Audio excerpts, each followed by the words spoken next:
What's going on YouTube? Your boy Fresco Soul back again. Here with another quick sneaker review. I figured, since I already started doing reviews today, I might as well knock out a couple of them since I've been slacking, just trying to, keep up, with other sneakers and just give you guys some looks at some different stuff.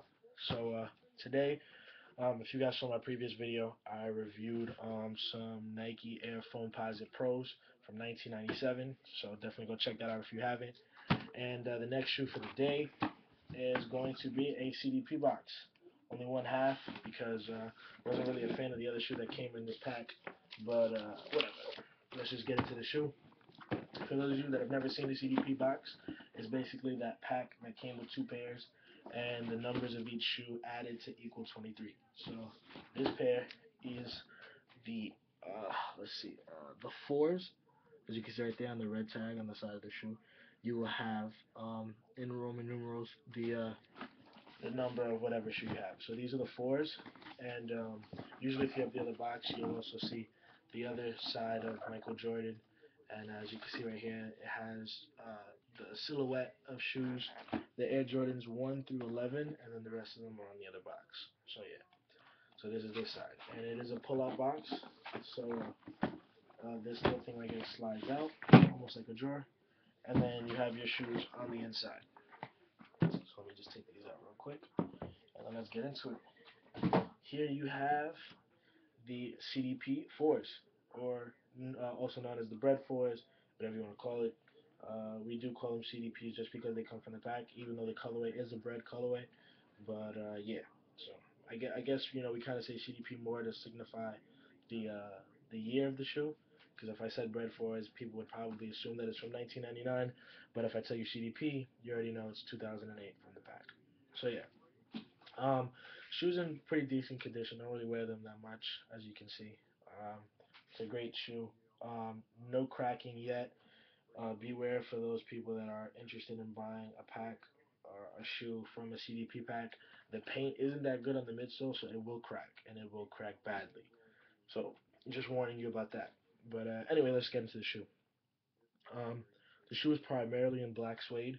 I don't know if you can tell from the quality of the camera because, you know, YouTube really doesn't justify it. But, well, at least this YouTube upload feature. But anyway, the whole shoe, like I said, primarily black suede until you hit the back where you have this like plastic backing, and then you have your Jumpman logo featured on the back. The shoe, like I said, mostly black suede until you hit right here the mid of the shoe. That's like it's basically a black netting here, and also on like the bottom portion of the tongue. So the netting will basically, it covers probably like 3/4 of the tongue, and then you have the other part of the tongue, which is up here, which has a a patch stitched on the tongue, as you can see right here, that has the Jumpman, and then it says Flight. So that's that. This is also same thing that you see on the original um, pairs of the Bred fours. Nothing really changed like too drastically. It's pretty much the same, other than the shape. I don't know if you guys have noticed. There's a lot of Jordans now that the newer they are, like they kind of like, as you can see, they kind of like steep up, as opposed to like the Bred fours, which kind of has more like a, I don't know, it just seems like a fluffier shoe, and it also like this whole part comes down. It's not like sticking up like these are. I don't know if that's just a part of the way they design these shoes now, or the way they're made, that they don't really have the same shape as the originals. But I'm not one really to complain that much, so it doesn't really matter to me. You have these black plastic hits right here. They kind of seem like wings, and it comes up to this gray piece right here that also features three of the top three eyelids, as you can see. And the only difference that I did notice, and I actually didn't realize this at first, a friend showed it to me, is that on the OG pairs, this back piece right here is actually like, I don't know if it's like stitched or glued or sewed onto the shoe, but it doesn't move. As opposed to these, where as you can see, it does separate, and it does come off, which I actually don't like, because if for some people like me that I like to leave my laces loose like this, if you wear them after a while, it starts to get flappy, and it pulls out, and then it just looks stupid. So I kind of wish they did keep it like the OGs in that sense, where like it's stuck there, but it is what it is. So that's you know these are the eyelids. The same thing on the top is also featured on the bottom, as you can see. But this part is it is connected to the shoe. It's not like it's not connected to a plastic piece. It's kind of just sewed in or glued into the black suede, as you can see right there.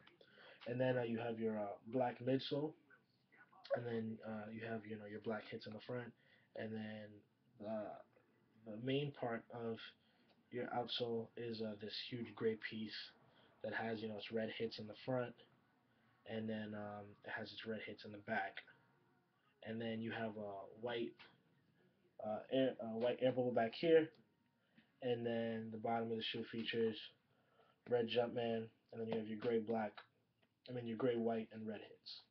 So that's basically the entire shoe. The inside of the shoe is red.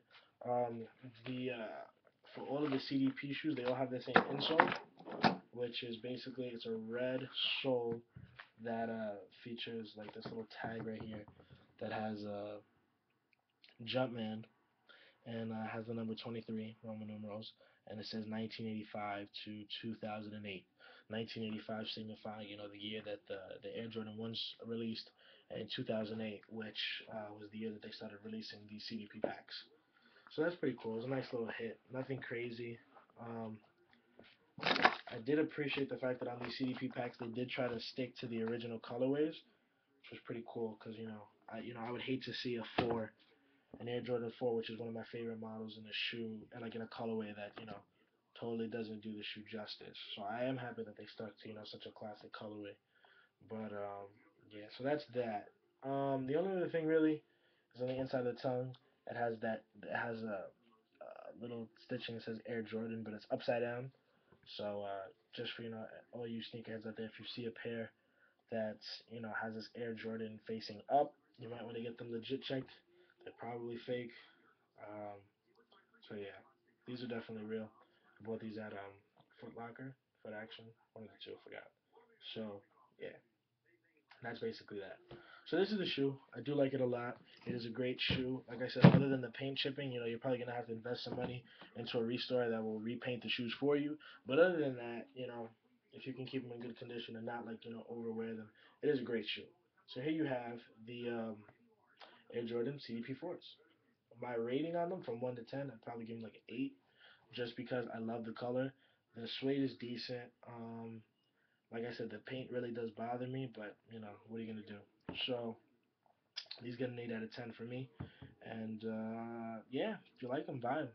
It's a great shoe. So there you have it. And definitely keep in touch with the page. Comment, say what you like, what you dislike. I'd love to hear feedback and just see what you guys want to see. If you guys have any suggestions, anything you want me to review, definitely let me know. And that's it. So thanks for checking out the video. Definitely check out the page, see a couple, other kicks from my collection that you'd probably be interested in. And that's it, man. Thanks for checking it out. Peace.